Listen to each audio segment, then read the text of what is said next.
Unsiloed podcast is produced by University FM, elevating the stories of your institution. Welcome to Unsiloed. This is Greg LeBlanc, and I'm here today with Tomas Chamorro-Premuzic, who is a professor at Columbia University and also at UCL in London. Also the founder of a company called Deeper Signals. Is that correct? Yeah, correct. Yes. Used to be at the Manpower Group. And also, are you still affiliated with Harvard? I think you were doing something up there too. Yeah, visiting professor at Harvard Business School.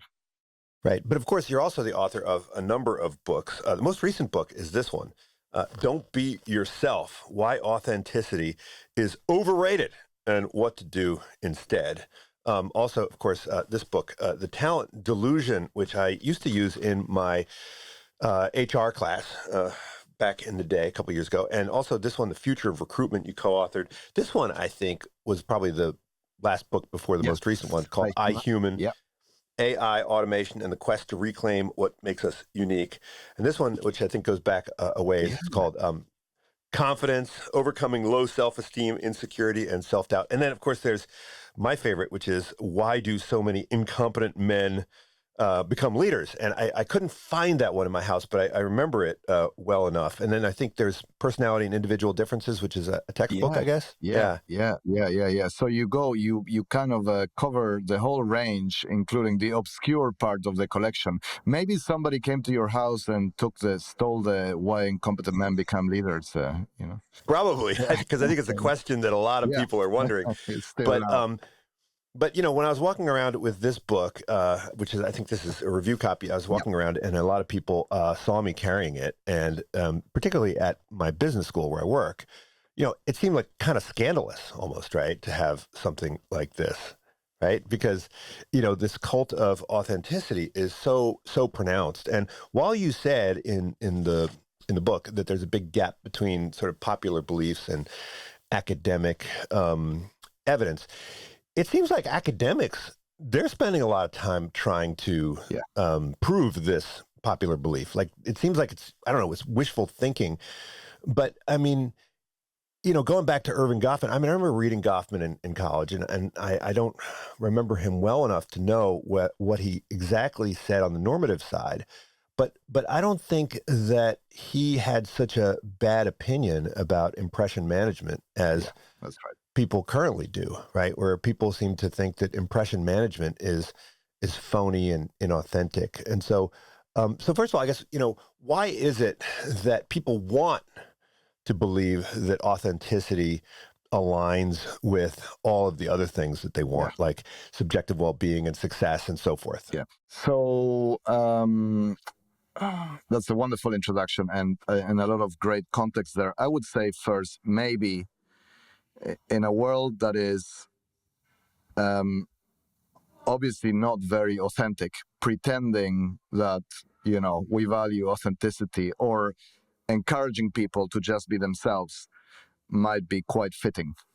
I think it's not very authentic advice to tell people, oh, just be yourself. Oh, just bring your whole self to work. Oh, don't worry about what people think of you. But then if somebody is as silly or naive as to follow that advice, the repercussions for them are not very positive. That's first. Goffman, I think, one of the pioneers of modern sociology, would be considered heretic today because he was so explicit and direct about the integral part that acting plays in everyday life, particularly in high-stakes situations like work settings. So, he basically said interaction is where the action is. Anything that is important in our life happens when we are collaborating or trying to interact with others or to cooperate with others. And life is just a stage. And, the only distinction that is empirically sound and logically valid is that so we're always acting, but there are two types of acting. One is what he called surface acting, which has legitimately a bad reputation. That's people engaging in such painful and blatant emotional labor that they're clearly faking it. When you go to a restaurant, particularly in the US, and somebody says, hey, I'm John, I'm your server. How are you today? It's great to see you. And you're like, whoa, this is just so painful. relax. You don't need to fake it that much. Or maybe a manager giving you feedback, and or a colleague telling you something, and they're just clearly lying because they're engaging in what Goffman calls surface acting. They're not lying to themselves, they're lying to you, and they're bullshitting you. But the other part, which is what he called deep acting, is what social psychologists have called self-deception. And people hate to hear this stat, but it's a clear fact. One of the most consistent findings after decades of research in social psychology and behavioral science more widely is that we bullshit ourselves all the time. When you have a date and the person you were supposed to date doesn't show up, you think, well, it must be public transport issues, or it must be their fault, or there must be... When you don't get a promotion, you blame your boss. When you don't get an interview, you blame the company. And when things don't work out the way they are, even when you get sick for something, it's your genes, it's not your behavior, and so forth. And that's a fundamental strategy to protect our self-esteem. And so, the advantage of deep acting, which is like being a method actor, is that it's a lot easier to fool others when you have fooled yourself already. If you truly believe that you're a stable genius, just to use a random example here, it's quite likely that you convince other people into believing that you are a stable genius. Whereas if you go to an interview and say, look, I really don't know how to do this job, but I'm going to try to learn, and actually there's some tricky parts, it's like, you're out of the shortlist, So one final thing on just this interest, like that there are positive correlations between subjective authenticity, how authentic you feel, and things like mood, emotional well-being, even happiness.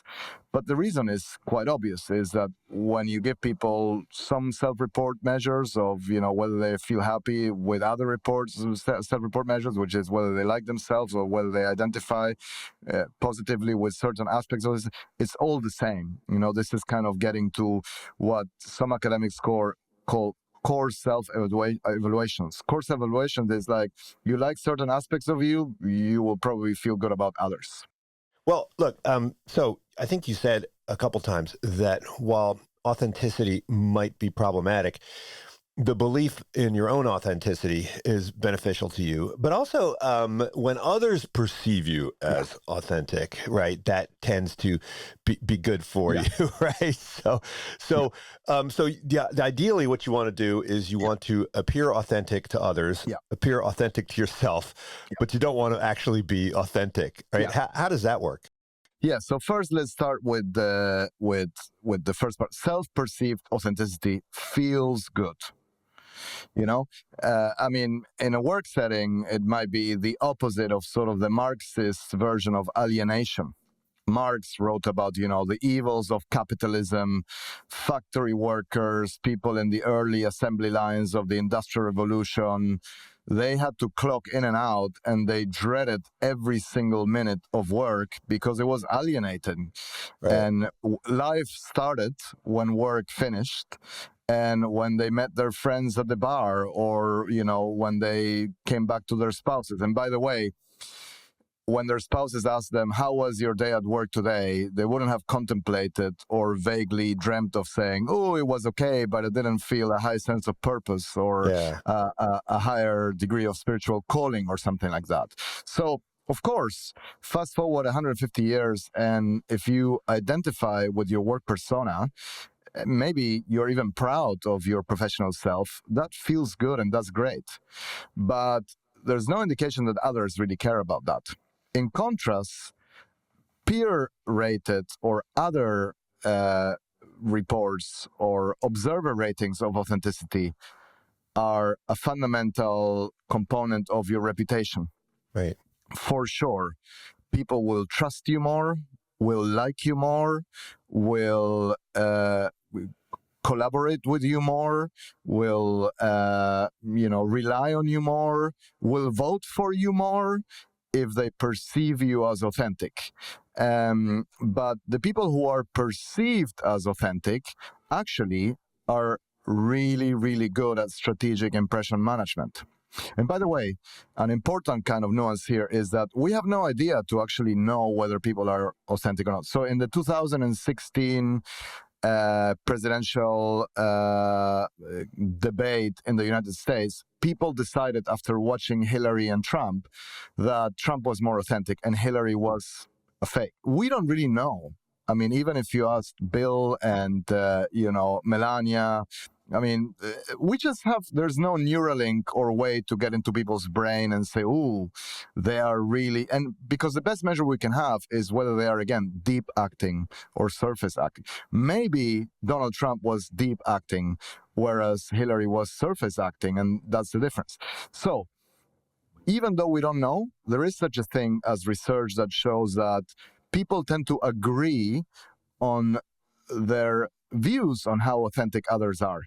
And when you try to predict what are the factors that make some people be seen as more authentic, it turns out they have higher EQ, higher emotional intelligence, higher social skills, they're more empathetic, they're better at a range of behaviors or trait called self-monitoring. So in essence, they are the exact opposite of what mainstream authenticity predicates for. So they spend a lot of time worrying about how they manage, how they impact others. They're more focused on, attending to the needs of others than their own self-expression. And they can strategically mold into the necessary sort of like professional version of themselves that basically caters to the specific situational demands. So they basically are really good at editing themselves. I mean, they will be great poker players, as opposed to, let's say, somebody who is just broadcasting all their emotions and getting excited when they have a good hand or depressed when they have a bad hand. That's called EQ. And actually, research shows that EQ, emotional intelligence, is almost interchangeable with impression management, which people, the positive psychology movements hates to hear because they think, oh, authenticity is good and EQ is good. Well, they're inversely related. Well, yeah, and you talk about how EQ is helpful not only in the work environment, but in all interpersonal relationships, right? But I mean, it seems like EQ is also something that requires self-awareness, right? You have to be aware of how you're perceived. Yeah. And doesn't that make you more open to feedback? I mean, shouldn't that also help you to achieve a higher degree of self-knowledge, right? Yeah. And so there is this sort of like popular misconception that self-knowledge or self-awareness is all about introspection. If you emulate the Beatles and you check into an ashram in India and experiment with psychedelics, or now you have hipsters going to Costa Rica to experiment with ayahuasca and other things, you might find yourself. Or if you do 15 years of psychotherapy and you have a good shrink, you might, Freud said it himself, it's like, be careful what you wish for, because it's going to take 10, 15 years. And in the end, you'll either find out that you're neurotic and there is no meaning or no answer to the question. That's the best case scenario of who you really are. Or you're psychotic and you just believe that you're Napoleon or, the King of England. Self-awareness is actually achieved by internalizing the feedback from others. From a very, very early age, we learn about ourselves from internalizing or incorporating the feedback we get from others. So your teachers, your aunt, your uncle, your parents, your older siblings, your friends will tell you, you're good at this, you're bad at that, you're funny, and then you understand that you're funny, right? It's obviously problematic if they're lying to you and then you realize, oh, outside my family, nobody laughs at my jokes, right? But there's no answer to who we really are, but the best way to understand who we are in the eyes of others is to not be self-centered and to actually be open to feedback. And that's something that people with high emotional intelligence do very well. That's why they're more coachable, they improve more when they are in coaching. Whatever you think of people like Elon Musk and Donald Trump, you might think they're geniuses, but they're not very coachable. Why not? Because they have this narcissistic mindset which actually makes them seem quite strong.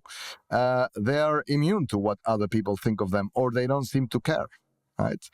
For most people, professional success and personal development and self-awareness can only be achieved if you are receptive to what other people think of you. So, by the way, as I say in the book, the notion that, I mean, one of the mantras of authenticity, or to authenticity advice, which is ignore what people tell you. Ironically, the advice is trying to tell us how to behave, right? So you cannot ignore what people tell you. And the difference between somebody who has achieved basic emotional maturity and psychological maturity and somebody who still behaves like a child is that the psychologically mature person pays attention to what other people think of themselves. Which doesn't mean being a sort of like weak, feeble, conformist sheep. It means being a highly sort of like functioning member of society, of work, of community, not being trapped in your own narcissistic delusion. So, as I think, you can tell from the book, is like authenticity may have started as a good idea and as a well-intended kind of advice, but it got hijacked by this wider narcissistic zeitgeist that has made a lot of people think that their right to self-expression should override their obligation to others, which I think is very antisocial. Yeah, I think you quoted, was David Bowie in there when someone asked him who he was, and he said he was what most people thought he was, I guess. Yeah, exactly. There's the Bowie quote because, as many of our listeners might know, Bowie was famous for reinventing his artistic or creative persona year after year. So he was once asked by a BBC reporter, who are you really? Because he had this chameleon-like tendency to go from, not just one musical genre to the other, but also invent a new artistic persona every time he would switch. And he said, I am only the person the greatest number of people think I am. So if our listeners are familiar with 360-degree feedback, it's like exactly what these multi-source feedback surveys do. The other great quote is by Charles Cooley, a famous social psychologist in the US, who said, I am not who I think I am not who you think I am who I think you think I am, which is a beautiful kind of extra loop or additional loop to that. Or, even if you think about your identity, where do you think that comes from? Do you think that comes from within? No, that comes from being exposed to people that tell you who you are. And by the way, that doesn't mean that you should resign yourself or be conscribed to that or, basically trapped in those views. If you don't like what people think of you, or if you don't like who other people think you are, well, you're still better off knowing what they think so that you can behave in a way that changes their views. The whole literature on prejudice, stereotype, and prejudice threat is very relevant here, because if, let's say, I'm Latino, and that makes some people think negatively of my work ethic, right? I'm better off being aware of that stereotype being used against me so that I can prove them wrong with my hard work. But that means also that choosing the right pond is important, right? Because you're ultimately going to be sculpted by the environment that you choose. There's no other way. And yes, I mean, I had an executive leader who I was coaching at some point, and he said, oh, you speak very highly of 360s and 360-degree feedback as a way to understand myself. I didn't really have very good experiences with that. So can you give me a different kind of route to he just didn't like the opinions that other people had of him. So he said, can we change the raters or go somewhere else? I mean, you can choose to do that, right? It's like I say, even like now in the AI age or age of wearables and analytics, I have an Aura ring that I love, and I track my sleep patterns and my exercise routine and my steps and my heartbeat. But, make no mistake, when I have a late evening and I had too much to eat or to drink, I don't check my sleep statistics the next day. Take it off. Exactly. Right. So you can be like, you can have that sort of like ostrich effect and bury your head under the sun if you like. It's a short-lived strategy maybe it makes you feel good about yourself, but it's a very narcissistic strategy because you're only looking at your own reflection. You're not looking at yourself through the eyes of others. Right. It's like when people don't look at their portfolio when it's going down, they only look at it when it's going up, right? Exactly. Or they don't look at themselves. They don't weigh themselves if they want to control their weight when they know they overate, or they don't look at themselves in the mirror when they don't like, their tired face and so forth. I mean, you can do that. At some point, this is the beautiful lessons from a lot of social psychological research. At some point, there is a tension between feeling good and actually being the best possible version of yourself. Yeah. Well, maybe we could talk about why this authenticity movement is so popular now as opposed to maybe in previous time periods. I mean, it seems like there's two things going on here. One is just sort of this, rise of narcissism and entitlement that people have been talking about for, 50, 75 years. But the other is this thing you alluded to before, which is that work has become sort of a religion of its own, right? That, we now seek out our meaning in work. And so the idea of just suspending our personal self when we enter the workforce is untenable.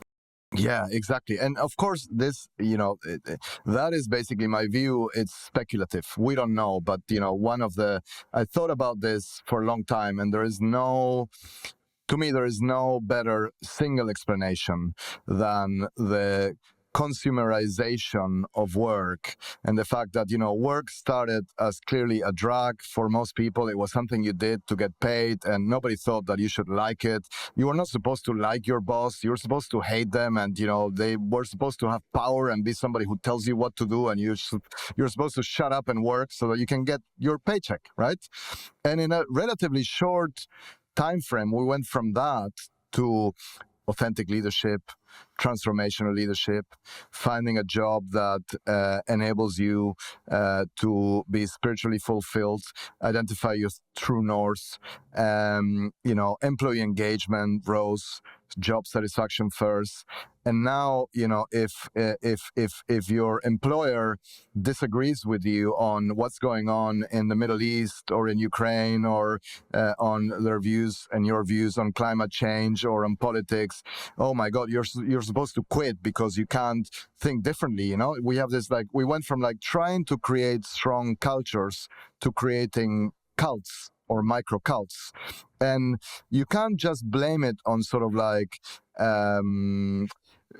consumerization of work or capitalism thinking about how to market themselves in a way that creates an army of spiritual workaholics who you don't need to micromanage, because if you're possessed by work and you think you are a Googler or, a Facebooker or, whatever kind of a name you have to almost encapsulate the totality of your identity and of your character, me as your boss, I don't have to worry about you. You're going to work yourself to death, and I don't even have to tell you what to do, right? But it's not just, that's what's happening on the work side. But on the other hand, there's maybe a more problematic aspect to this sort of progression or degradation, which is other sources of meaning have been completely devaluated. People are not so religious anymore. They don't care about, philosophy anymore. A sense of community has been lost. There's more individualism. They don't care about family, relationships. There's an epidemic of loneliness, etc. So it's almost like all of these other sources of meaning that told us who we are and how we should live our lives have evaporating or been diminished. And the only thing there now is work or careers. And, you can see how then the imperative, or almost like the perk that organizations are offering, is come here.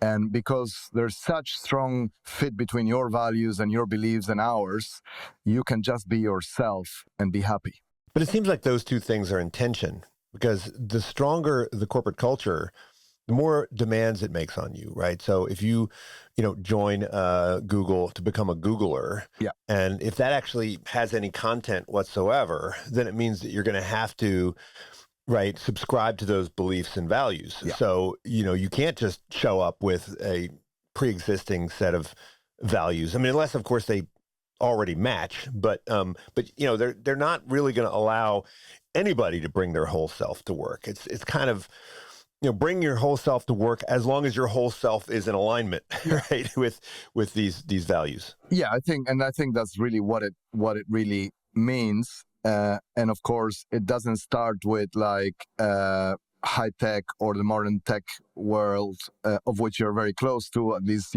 geographically. But it starts. You can go to like early industrialists. I mean, whether it's Carnegie. Carnegie paying his employees as little as possible so that he could build libraries for them and educate them, or Henry Ford, creating factories that were a community and town. So at the beginning, I think, work started to kind of take over personal aspects of life. And then if you go to the, great companies that we study in business schools or in organizational psychology, whether it's, AT&T or Coca-Cola, etc. I mean, in Sweden, I was with Scania, the trucking company, a few weeks ago, and most people are employed there for 30, 40 years. You have 3 generations working in the assembly line there. They live next to the school, next to the factory, and it still goes on. It seems quite sort of utopian now. But I think elements of that are trying to be captured in every modern organization right now. And in fact, just before we decided that we should kill diversity and inclusion because it's no longer important, because there is a change in kind of a mindset around this, most organizations and most of the executives that went to Davos were saying, oh, we're really committed to inclusion. And they actually assume that a good and quick way to drive inclusion is to tell low status or out-group individuals that they can just be themselves. So if you are, if you identify as LGBT plus, or as, an ethnic minority, or as a low income group, or as a diverse kind of a group, whatever that is, in whichever category you want to say, you shouldn't be afraid to tell us about your niche, weird and unusual interests or hobbies or weekends. And, it sounds great. But if you actually don't create an inclusive culture where it is truly free for people to do so, it's going to backfire. And it's almost like if you need to tell people that they can be themselves repeatedly, it's probably safe to assume that they don't feel it that way. Also, a lot of people like to have boundaries between their work and their personal self.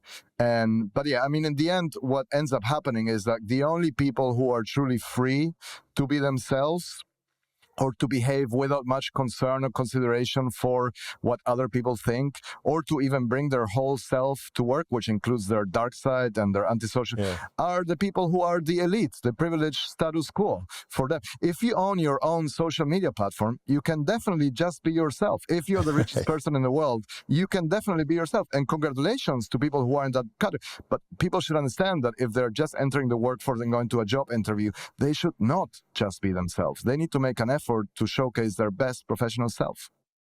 So in other words, I think companies that say bring your whole self to work, I mean, they don't really mean it. I mean, they don't mean it in a couple senses, right? If you are going to come in and be antisocial, you're not going to survive. But also, I mean, if you show up and you're gay, for instance, thankfully now I think you're going to be receiving much more tolerance than you would have in the past. But if you show up, for instance, I think at any company in the Bay Area as a Trump voter, God forbid, you're not, an evangelical Christian, I don't think that you'll be given the quite the same degree of acceptance. Correct. So simultaneously, we are pretending to, strive for diversity, and of course, you should not try to have diversity if you don't have inclusion. Diversity without inclusion doesn't work. Diversity is a numbers game. But if you diversify your workforce, and then it's only possible for some people to be treated fairly and to succeed, and the others are screwed, then you might as well have everybody who is the same. But on the other hand, we're optimizing for culture fit and for sameness. And you point out, and Jonathan Haidt has written about this, Michael Morris recently. The world is becoming more polarized and tribalized, precisely because people are being told, always be true to your own values no matter what, and don't compromise. And, that is incompatible with diversity. That is incompatible with inclusion. The only way to work with people who aren't like you is to learn to understand how they think and feel, and is to at least entertain the possibility that maybe your values are not good ones, or are not the only ones, or are not the best ones, so that you can actually change your mind. As for bring your own self to work, I always say, what if I'm a fascist? Should I? Oh, no, then no. What if I'm a communist? Oh, no. What if I'm a sexist? What if I'm a racist? No. Okay. Can I please have the list of exclusions so I know in which categories I'm allowed to be my whole self and in which ones not? So I think what companies really want is for people to bring their best self. If that allows for them not to be oppressed and not to feel like phonies or frauds, that's fantastic. But if there is a tension, they should still understand that they're not truly paid for being their unfiltered or uncensored self, or for sharing their weird or private hobbies or unsolicited views about the world with others. They're paid to contribute to the organization, to be good organizational citizens, and to be productive. Well, look, I mean, you're an organizational psychologist, and so maybe you could turn a lens to your own organizations, right, in academia. What accounts for, I think, the popularity in academia for this whole doctrine of authenticity? Because, we have courses in authentic leadership that every student has to take in most of our business schools. But, we don't have I think the similar types of courses in coherent persuasion and in argumentation, in impression management and so forth. I mean, we do have, I guess we now have some power and politics courses, right? But that's sort of less about impression management. Yeah, so look, it's actually very mixed, but I would say there's probably 3 separate academic lines of inquiry here. One is sort of like, authenticity is mostly associated with positive psychology, and positive psychology starts again being, I think, quite coherent and important in the sense that, when it started in the 1960s or so, it says, wow, 90% of people spend their time studying the disorders or negative things that, only affect 5 or 10% of the people. They were trying to break with the still clinical, psychoanalytical, psychotherapeutical, and like abnormal focus of which, of course, interests psychologists and people in general. And then they said, let's study positive emotions. And that was very important. But then I think at some point it became hijacked by the self-help industry. And, even sensible concepts like emotional intelligence become feel-good, fluffy, not very relevant concepts. And actually, I think that paradigm is coherent from a perspective of the self. So if your goal is to study how people feel about themselves, I said, okay, when they feel authentic, they're better off than when they feel like a fraud.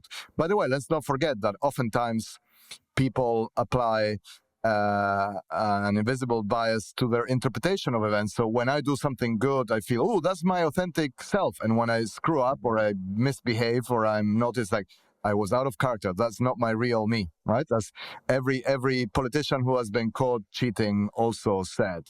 So that's the subjective stream. Then I think there is in business schools and in the world of management, actually, a lot of work that is very different from mainstream authenticity in that, for example, leadership emergence, helping people emerge as leaders or rise in organizations, or even understanding why some people emerge. Jeffrey Pfeffer has a lot of great work on this, requires mastering the rules of power, politics, playing the game, political skills. Nobody there would say, oh, just be yourself. On the contrary, if anything, that's slightly sinister and Machiavellian piece of advice. By the way, most executive coaches, when they're coaching individuals to get to the top, even when they are outgroup individuals like women, right? if you're optimizing for the individuals, okay, the system is rigged. I'm going to teach you how to play the game with these rules. And if you get to the top, you win. And then there's the one that, as you mentioned, authentic leadership actually is very different. It's almost like transformational leadership, which has been labeled authentic. The part there that makes a lot of sense is when you evaluate that from the observer's perspective. And actually, if you look at the dimensions that underpin transformational or authentic leadership, you can see they're very different from this self-centered, narcissistic, popular view of authenticity. Is empathy, consideration, caring about others. It's a very pro-social and collectivistic syndrome of behaviors and tendencies, by the way, predicted by things like conscientiousness, openness to experience, and EQ. So it's almost paradoxical that we're calling that authentic, but the point is that just like with charismatic leadership, it's like, this is how you can be liked by others or seen as genuine, trustworthy, etc. by others in a leader. By the way, some people have this, maybe, I don't know, Pope Francis has this natural aura or Mandela. Most people have to work really, really hard to master these behaviors. And that requires learning how to not be yourself. Yeah, I think you said rather than thinking about bringing your whole self to work, think about deliberately cultivating a better version of yourself and bringing that thing to work. Yeah, and don't overdo it, because if you're clearly an artificial kind of a chameleon or an imposter, you might be found out and you're not going to have many friends or many followers if that is the case, I also love, a point that my colleague and friend Erminia Ibarra always makes, which I think is possibly the most elegant and clever refutation of mainstream authenticity. As she says, why limit yourself to your past and present self? In other words, why stay within your comfort zone, and why play to your strengths or do what you've always done naturally and what to you is a quintessential part of your identity, and even to others is associated with your persona or reputation, when you can actually explore new directions and broaden yourself by going outside of your comfort zone and expanding yourself. That by default means not being your authentic self, but creating a future self that is broader and richer. Well, maybe we can turn now to sort of the dark triad folks, because it seems to me like they often have quite a bit of emotional intelligence. I mean, the ones that will rise through the ranks and get to the top, I mean, they have to be pretty good at understanding how they're perceived, particularly by the people above them, right? So, and it's not that they don't know that they're perceived poorly by others, but they don't necessarily care, right? How they're perceived by the people who don't have any power over them. Yeah. So I mean, we often would like to think that these people are lacking in all of the virtues, right? Yeah. And if we think of emotional intelligence as a virtue, then we think, oh, bad people can't have it. But it seems like they actually oftentimes have quite a bit of it. Yeah, and here's where it really is like it's a nuanced and complex issue, because it depends a lot on how you define different terms. But in essence, the way to make sense of it without overcomplicating things is that if you like, we can associate emotional intelligence as a kind of virtuous trait, in that it doesn't just come with the superior ability or tendency to understand and manage yourself and others, but it also has a hint of altruism and a hint of morality and integrity, which is not present in all models, but I think in a lot of them, it's like you're paying attention to how other people feel because you care. And if you go to the most dangerous of the dark triad traits, which is Machiavellianism or narcissism, but psychopathy, a trait associated with callous, unemotional, and antisocial tendencies, and even in the case of, sociopaths, pleasure in hurting others and breaking the rules. We did a lot of research into this 10, 15 years ago, and what you see is fascinating, which is that oftentimes there are deficits in what you call emotional empathy, which is a component of EQ, but not in cognitive empathy. So in other words, psychopaths are capable of understanding how other people feel, but they don't care about how other people feel. So if I see pictures of people crying, I can label them sadness. But if you measure me, including like neurophysiological measures of that, I actually feel joy or don't feel any pain. And that's the difference, right? So I think if you like, unfortunately, some psychopaths have social skills and they have no problem, they're morally feeble, so they are not constrained or limited by universal or common social standards of morality. And then, they can deploy their emotional intelligence, if you want, or their social skills to manipulate others and to hurt others for their own benefits. Famously, several books in the 1980s and 90s mentioned the fact that psychopaths or highly functioning or effective psychopaths are overrepresented in the corporate echelons. There is some evidence that that is the case, even though it's not 30% or 20%, but it might be that they over-index. And that might be a good reason. If you're ruthlessly focused on yourself and you have no issue using others as a means to achieve your personal success, you're going to have this parasitic impact on organizations and systems and climb up the ladder. In fact, why so many incompetent men become leaders is a little bit of that description.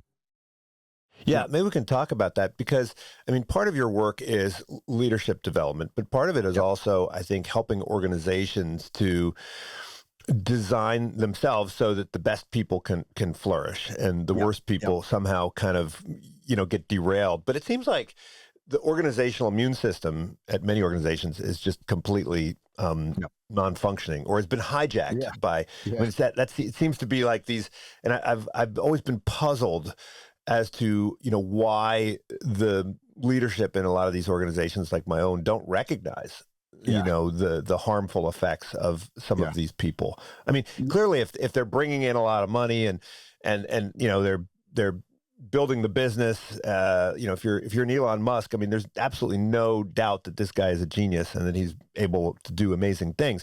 But there are people that aren't really adding a whole lot of value, and yet they somehow, make their way into powerful positions and convince everybody that they're wonderful. Yeah, I think in the case of Elon Musk and, many seemingly narcissistic, self-made billionaire entrepreneurs, actually, they're kind of exempt of this because they were mostly dispositionally unemployable. Nobody would have employed. They were so authentic that they wouldn't even have passed an interview, right? And if they had a boss, they would have said, screw you, I don't care about you. And so at least they deserve credit because they had to start their own business, disrupt existing industries. So, so that the genius element, and they're driving progress as well. So they're kind of exempt. But if you look at the if you like, the corporate psychopaths or the parasitic corporate free rider, incentives are in place or reward systems are in place that can be hijacked by these individuals who will, sort of like operate a bit like bacteria thrown into a pond or water. They would kind of pollute the environment. And if you have too many, the system collapses and, the organism gets sick. But if you have a few, they actually benefit from most of the people following rules. This is like a very politically unsuitable and incorrect analogy, but because I come from Argentina, I use my country, right? And, and I love going to Singapore, which is sort of the opposite. No natural resources, nothing, and yet everything functions really well. If you like, not so much creativity at the individual level, but people organize themselves collectively to create a fantastic society. You can criticize it if you don't like it, but in that model is the best. And in Argentina, we have been in perpetual economic decline for 150 years, despite no absence of individual creativity, and we export good talent. Now, here's the thing. I always think, thought experiment, how many Singaporeans do we need to import to Argentina to create a version of Singapore in Argentina? And how many Argentines do you need to export to Singapore to, sort of like create a more, let's say, creative but morally flexible society where people don't follow rules? Yeah, exactly. Viveza criolla, exactly. That's it. And so there is the system as individuals, but the reality is that when a system is functioning really well, it's actually vulnerable to some people coming and taking advantage. And when a system is not, I mean, you can go to, I don't know, South Sudan or Haiti. There's far worse examples than Argentina, of course.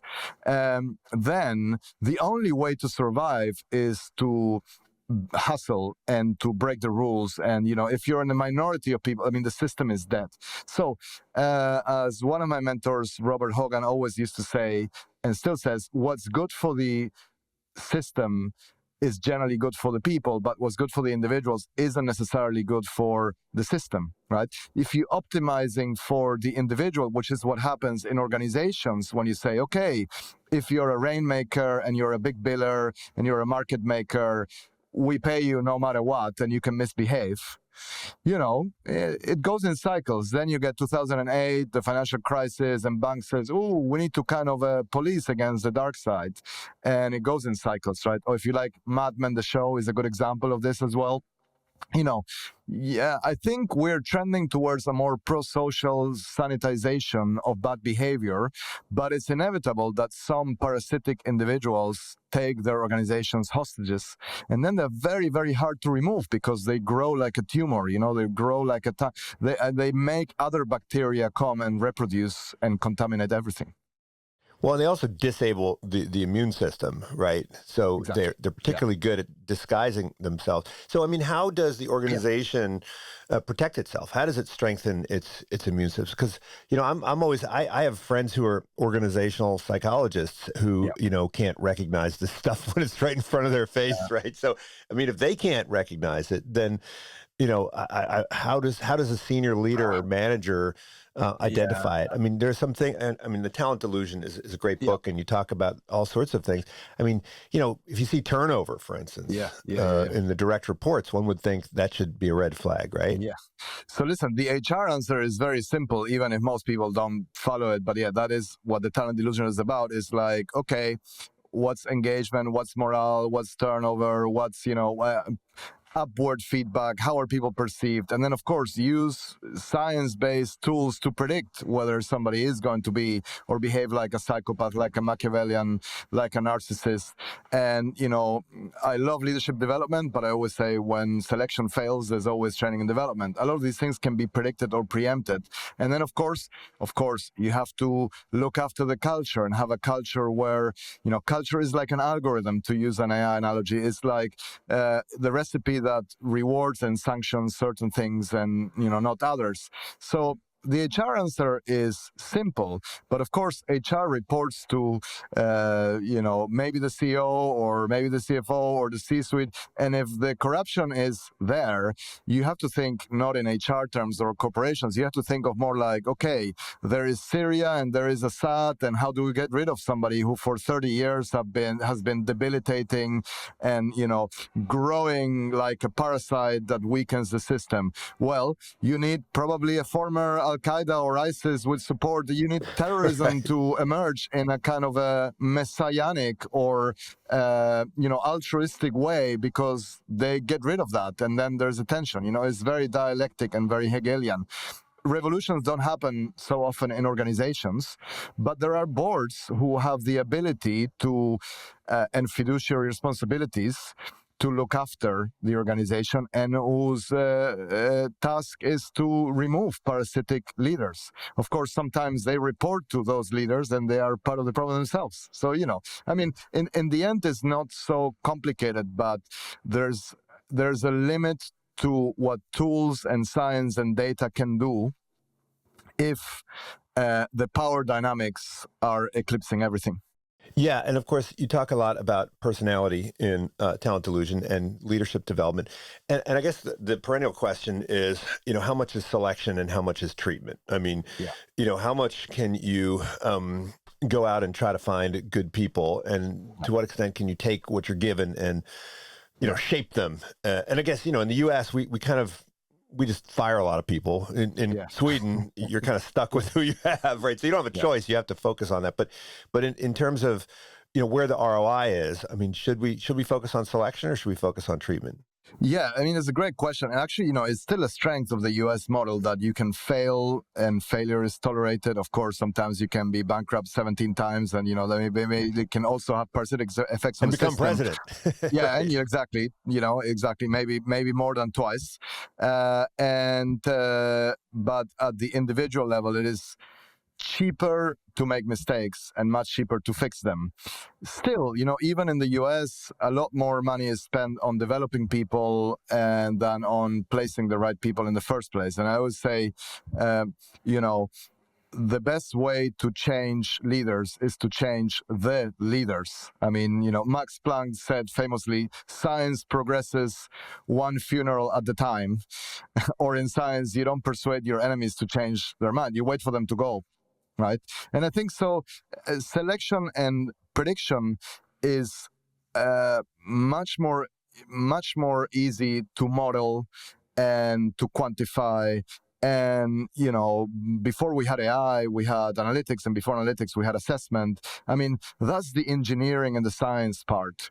If an organization has spent 10, 15, 20 years perfecting the what and the how of talent identification, they are probably making mistakes 20% of the times. And, and not only can that be remedied or mitigated later with some coaching, etc., you have a much higher ROI from making the 80% of people that are the right fit even better, because coachability is also part of personality. If you're open to feedback, curious, humble, have EQ, etc., you will be really, really well coached, and you probably don't need that much coaching to begin with. Whereas if you are at the opposite end of the spectrum, So the science shows that 30% of leaders will improve by an average of 30%, which is not bad. But again, it's much, much cheaper, easier, and wiser to get the right people in the right place to begin with. Even though, especially with AI, uncertainty, changing environments, they're still going to have to work on themselves. A leader who thinks they're a finished product is finished today, but give me potential. Work on getting the people with the highest potential. Otherwise, you're going to pay a high price. Well, look, I do a lot of executive education, and I teach a lot of executives, and I have relationships with lots of executives, but I've never been an executive coach, right, for a living. And I'm guessing you do some of this. Yeah. Do these executive coaches, do they typically get hired by the executives themselves, or are they brought in by, a boss or a board and said, hey, this guy needs some coaching, this woman needs some coaching? How does that whole thing work? And it would seem like if the person asks for the coaching, they're more likely to, actually respond to it than if they're kind of have it thrust upon them. You're right. And there's a little bit of everything. Now there is this sort of like trend or movement or push to coach everyone. Digital coaching, AI coaching, it's like sort of like the Uberization of coaching is a thing, but that tends to be not very high quality. I mean, at the same time, people are using ChatGPT and Gen AI to coach themselves. And although all of my human coaches hate when I say that it's actually working very well, because they feel, actually, is the number one use case for Gen AI. Wait, but is it? I thought Gen AI, I mean, it just aims to please and tell you how awesome you are. Well, and this was my point. A lot of coaches also aim to please. And whether Okay. whether you as an executive have decided to bring a coach for yourself or your organization or HR, department, or your mentor or your CEO decided to do it, usually not for remedial purposes, but more often as a reward. We want to develop you, we're going to invest in you. And then if they get a very expensive coach, it's sort of like what I call handbag coaches. It's like, here you can show off by having, very, very famous coaches. But one problem is that coaches remain employed if the coachee likes them. And one of the problems. They get reinforcement learning that says, flatter your client, right? Yeah, exactly. It's not surprising. I mean, or even like if you work as a thought partner or as a strategist to your client and help them get out of trouble, that's not necessarily good for the organization. Anyway, right. Ideally, the coach is working for the organization. And that, requires, of course, and coaches would say from an ethics standpoint, code of conduct, we all know this, etc. But it doesn't happen that often. You're right in your assumption, though, that it's the psychological contract or the agreement influences the degree to which this is happening. So, I'm coaching somebody at the moment who is a young female executive, very good. I'm paid by by her organization, but the goal we have is to help her deal with biases that exist and that stop her success. And now she turns out to be really, really good and is punching below her weight because there are others. So in this case, and in most of the instances that I get involved, what's good for her is good for the organization, and what's good for the organization is good for her. But sometimes there is a tension, and that's then when, the moral dilemmas or conundrums might arise. Well, look, we didn't even touch on the book I, Human. Yeah. So I was wondering if you could just say a few things about this. This is certainly something that I am spending quite a bit of my time on, helping people to integrate AI. And of course, the HR function is eating this up, right, in terms of talent, recruiting, evaluation, and so forth. But what is it? I mean, what is it left that makes us unique, right? Yeah. And how do we need to rethink our role within the organization, particularly as leaders in a world of AI? Yeah, so I'll give you first the sort of like big existential answer, and then the more narrow one, which is for our field, even though, the second one is probably more practical and more useful or important. But I think, perhaps we might be so clever as a species that, we have invented a machine that can even do the thinking for us. And, if you look back at the seminal work of Amos Tversky and Danny Kahneman, when they won the Nobel Prize for their work for inventing behavioral economics and saying, look, people fundamentally are very capable of rationality, but most of the time we don't really think. We think fast, which is synonymous of not thinking. But instead, the solution is to spend more time on deliberate thinking and examining our bias. Now we invented something that can do the slow thinking or real thinking for us. So what worries me is that, we might be entering a phase in which we can be without thinking. And I think that is a very scary thought, and the solution So thinking would atrophy in the same way that our sense of direction has atrophied because of Google Maps, right? Yeah, or if you like, the physical equivalent, our hunter-gatherer ancestors or predecessors didn't need to go to Pilates, because they were hunting and fishing and running and eating, quite healthy. So maybe we need to think of inventing the intellectual version of Pilates. Maybe in a few years' time, we'll go to thinking retreats and we won't be able to use ChatGPT or Gen AI, and we'll just ask questions and wonder, which is the equivalent of like, oh, let's see if I can orient myself or do calculations, right? So I still have hope in humanity, but I think the next years will require us to motivate ourselves to do that. On the more organizational part, it's quite interesting to me that, this started as the best thing since sliced bread. We're all going to be fitter, happier, more productive, as the Radiohead song said. And, very, very quickly, even the companies selling and making Gen AI said, the benefits are not going to come from the AI. They're going to come from organizations finding the way to reinvent themselves, reinvent work, and reimagine human potential, and freeing up people from boring, low-value activities so you can unleash their creative juices. Okay.